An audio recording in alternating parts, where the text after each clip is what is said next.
Hello students, welcome. Vidya question bank आपके लिए बहुत ही महत्वपूर्ण क्वेश्चनों का संग्रह लेकर आता है। विद्या क्वेश्चन बैंक के द्वारा यदि आप तैयारी करते हैं तो आप अपने कम समय में तैयारी करके बहुत ज़्यादा अच्छे मार्क्स ला सकते हैं। आज की क्लास में हम केमिस्ट्री का 3rd यूनिट वैद्युत रसायन के कुछ क्वेश्चंस सॉल्व करेंगे, जो सभी क्वेश्चंस बहुत ही महत्वपूर्ण क्वेश्चन है और हर बार एग्ज़ाम में आते हैं। वैद्युत रसायन यूनिट से हमारे 5 नंबर के क्वेश्चन हर बार बोर्ड में पूछे जाते हैं। यदि आप इन क्वेश्चनों की तैयारी विद्या क्वेश्चन बैंक से करते हैं तो आप अपने 5 नंबर बोर्ड की परीक्षाओं में पूरे ला सकते हैं। तो इसका हम पहला क्वेश्चन देखते हैं। 4 धातुओं A, B, C, D, ये 4 धातु हमारी दी हुई हैं। 4 धातुओं A, B, C और D के मानक ऑक्सीकरण इलेक्ट्रोड विभव क्रम से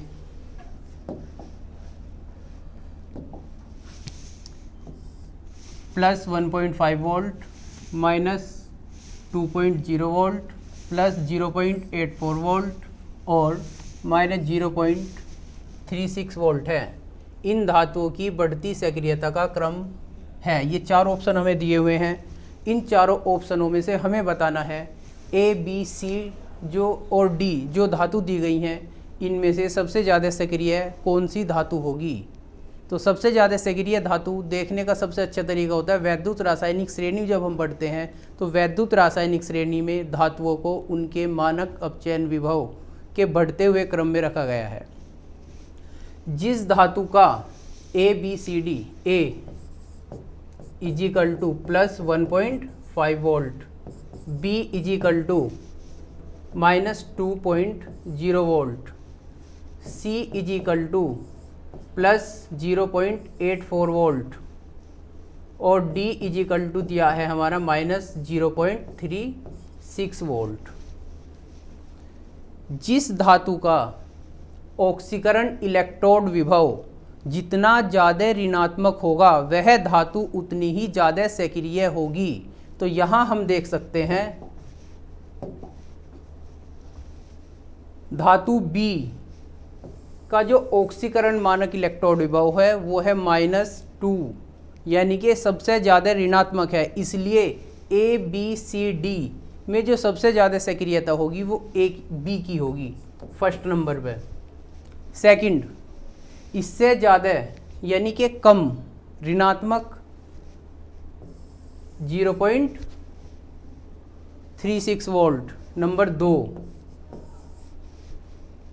तीसरे पे होगा हमारा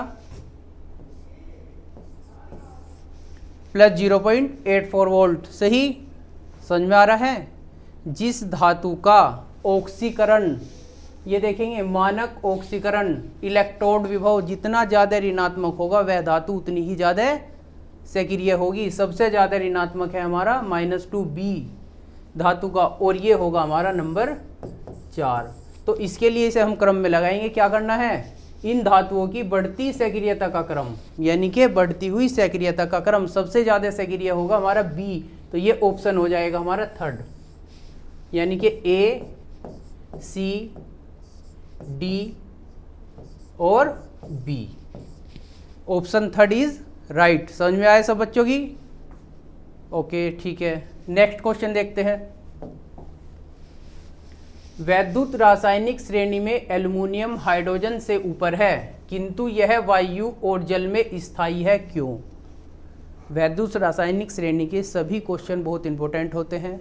यदि विद्या क्वेश्चन बैंक से आप इनकी तैयारी करते हैं तो ये आपके बोर्ड में बहुत अच्छे नंबर लाने के लिए सहायक होता है। सेकंड क्वेश्चन इसमें हम देखेंगे, वैद्युत रासायनिक श्रेणी में एल्युमिनियम हाइड्रोजन से ऊपर है। एल्युमिनियम का प्रतीक बताओ क्या होता है?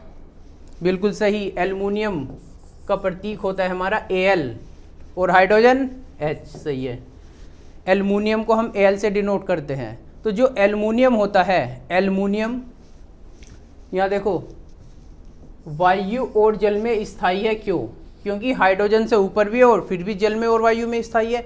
क्योंकि जो एल्युमिनियम होती है, एल्युमिनियम साधारण ताप पर जल से बहुत ही मंद अभिक्रिया करती है, ना के बराबर।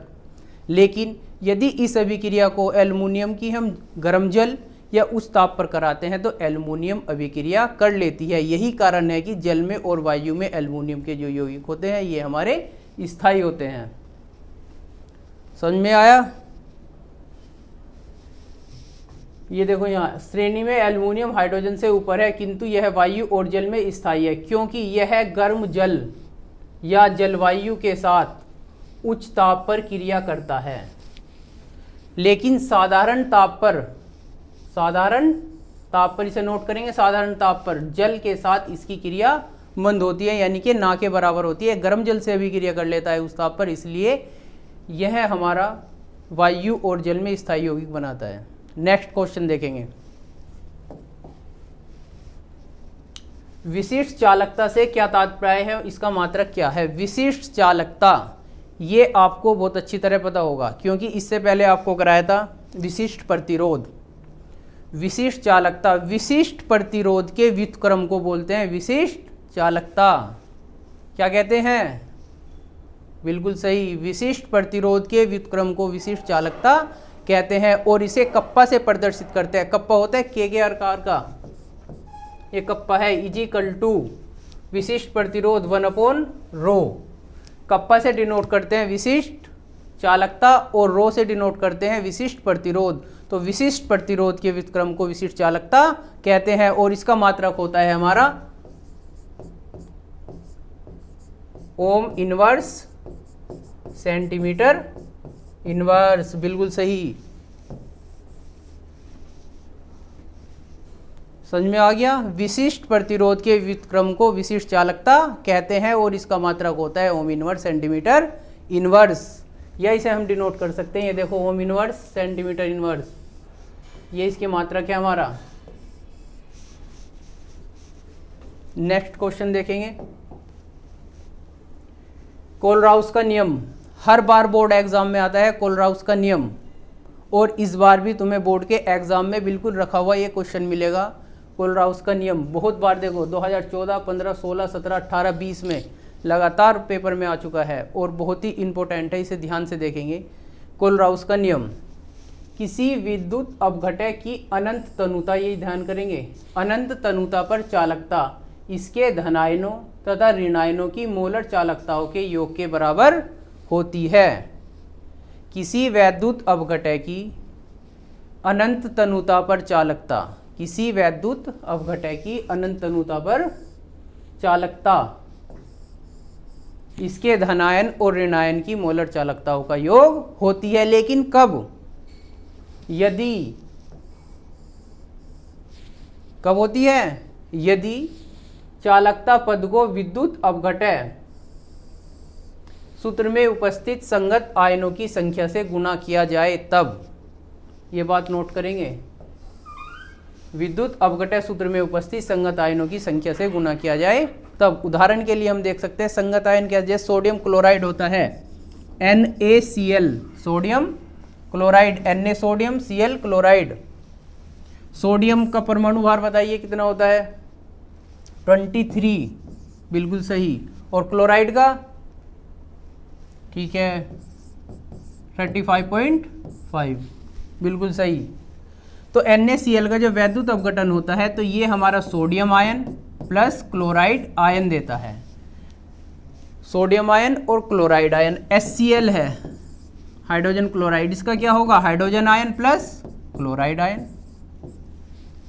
तो अनंत तनुता पर जो चालकता होगी HCl या सोडियम क्लोराइड की, वो उसमें उपस्थित जो आयन है धनायन और ऋणायन की मोलर चालकताओं का योग होती है। जैसे हम इस एग्जाम्पल में देख सकते हैं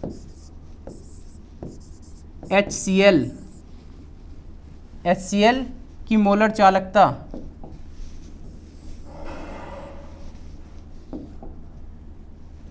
HCl की मोलर चालकता इजिकल टू H आयन की मोलर चालकता प्लस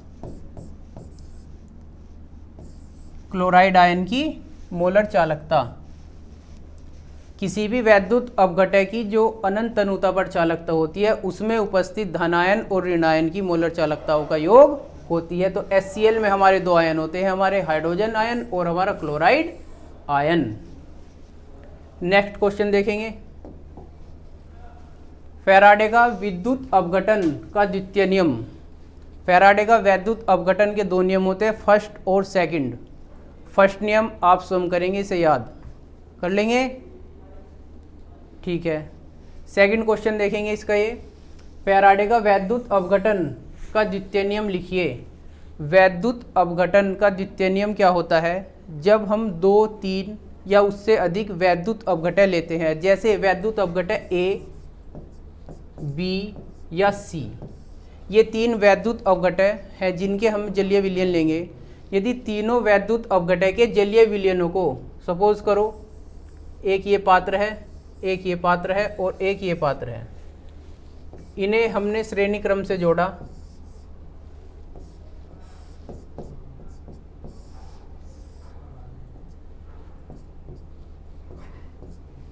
श्रेणी क्रम से जोड़ा। वैद्युत अपघटय A का जलीय विलयन, वैद्युत अपघटय B का जलीय विलयन और वैद्युत अपघटय C का जलीय विलयन।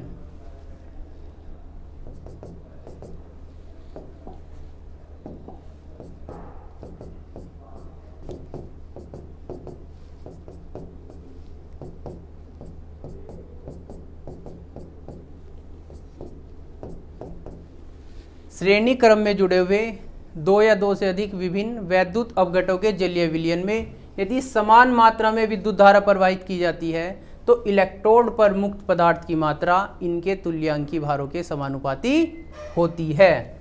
यही दिया हुआ है, देखो। जब श्रेणी क्रम में जुड़े विभिन्न वैद्युत अपघटों के विलयनों में समान मात्रा में विद्युत प्रवाहित की जाती है तो इलेक्ट्रोड पर मुक्त पदार्थों के द्रव्यमान उनके तुल्यांकी भारों के समानुपाती होते हैं। तुल्यांकी भारों के समानुपाती होते हैं। जैसे माना वैद्युत अपघटय A का भार W1,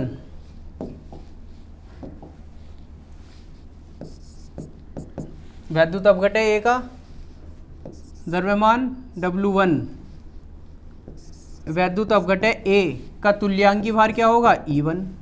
इसी प्रकार B = W2 और B का तुल्यांकी भार E2, यानी कि W1 समानुपाती होगा तुल्यांकी भार E1 के।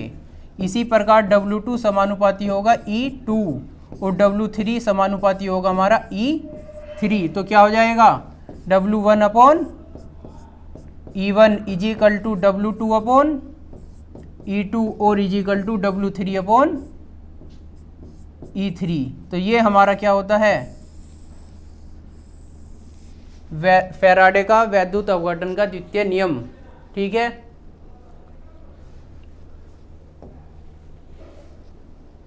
ये हर बार क्वेश्चन पेपर में आता है, इन दोनों में से एक नियम जरूर आता है, ध्यान से करेंगे इसे। धन्यवाद।